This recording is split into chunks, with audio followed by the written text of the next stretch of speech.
Men shuncha pul to'lab, shu oshni zakaz qildim, men ikkinchi zakaz qilmayman lekin. Qaysinisi yaxshi? Toshkentning oshimi, Andijonning oshimi, Qo'qonnikimi yoki Buxoroniki? O'rta Osiyoda, yo'q, butun dunyoda yagona bo'lgan osh muzeyi bor Toshkentda, bilasizlarmi? Yuringlar, men sizlarga haqqoniy obzorini qilib beraman.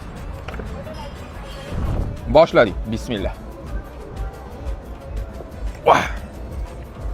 Bu parmuda somsa, kommentariyada yozib ketinglar. Bilganlar, Toshkentliklar menimcha bilish kerak. Nimaga parmuda deyiladi? Xabarga keladigan bo'lsak, menga bo'shlik qildi. Somsa o'rtacha. Xullas, obed paytida kelganimga 5 xil oshligi bor ekan, hammasini buyurtma qildim. Endi yeb ko'ramiz. Albatta, o'z-o'zani Toshkentga to'y oshidan boshlaymiz.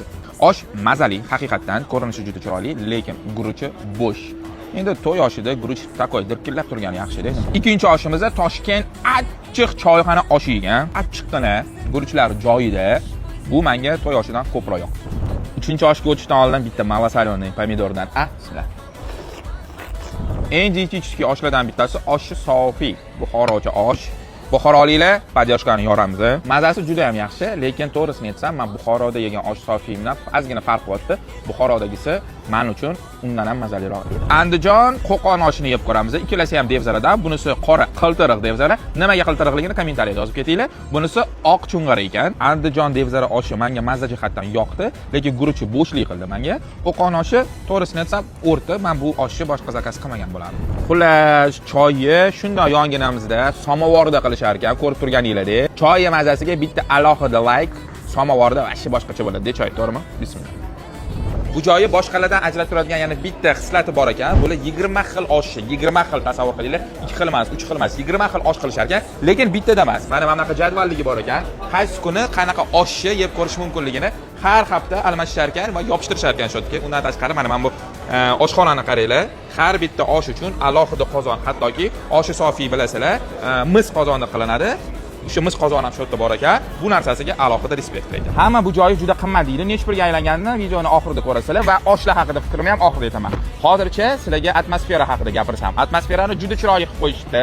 Xohlasanglar sizlarga ekskursiyalar ham qilib berishar ekan. Bemalol hamyonni aylantirib, ko'rsatib, oila bilan, eng asosiysi turistlar bilan kelsa bo'ladigan joy bo'libdi. Endi ovqat haqida fikrim. Xo'sh, menga Toshkentcha to'y oshi afsuski yoqmadi, lekin Toshkent choyxona oshi yoqdi. Unga birinchi o'rin qo'ygan bo'lardim.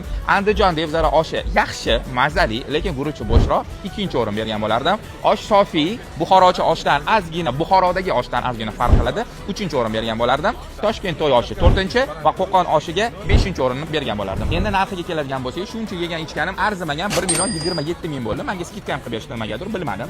Xo'sh, eng arzon oshligi 99 ming, men yeganlarim ichida eng qimmati 129 ming ekan. Nima deb o'ylaysizlar? Bu narxlar osh uchun qimmat yoki arzon? Sizlar bu joyga kelgan bo'larmidinglar? Agar meni mehmonlarim bo'lsa, men albatta bu yerga olib kelgan bo'lardim. Lekin Toshkentda bundan-da arzonroq oshlarni topsa bo'ladi, bemalol. Xo'sh, keyingi safar qayerga boramiz? Like, podpiskani ayamaysizlar. Men sizlar uchun xizmat qilyapman. Lekin bitta narsani aytib o'tishim joiz. Bu yerda personal, ofitsiantlar, barmenlar, menejerlar, hostlar hammasi shunaqa xushmuomala, servis menga juda ham yoqdi. Servisga 10 dan 10 qo'ygan bo'lardim.